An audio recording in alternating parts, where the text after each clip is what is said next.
as you can probably see, there's multiple layers that have rusted through here, which is the main problem, which is why I need to take everything off before I can get at the rearmost layers. Hence why I need the jig, and I can't just use the existing parts that aren't rusty, because they're all going to have to come off. And obviously get refabricated. The plan is to use this side, which isn't as bad, at least this part, remove that, separate all the spot welds, lay it out as a template and cut two new ones and make two new, I don't know what to call it, boxes for the suspension mounts.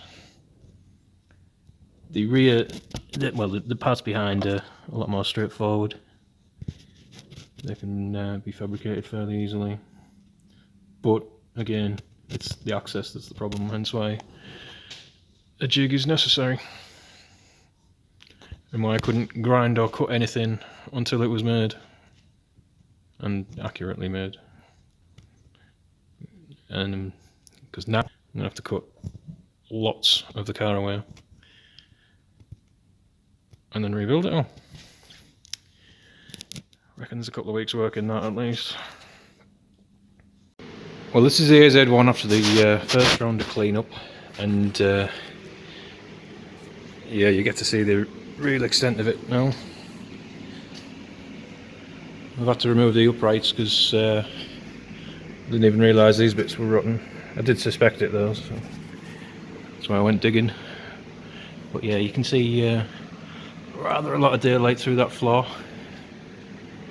I think I'm going to start with these sides, get them redone, and then at least I'll have the sides from which to work on, and then join it in the middle somehow. Well, I'm at the cleaning, cutting and fabrication stage now on the AZ1. Finished stripping it down and investigating. But I've been taking my time with it. It's nothing I haven't done before. I've redone suspension mountings and serious structural repairs, but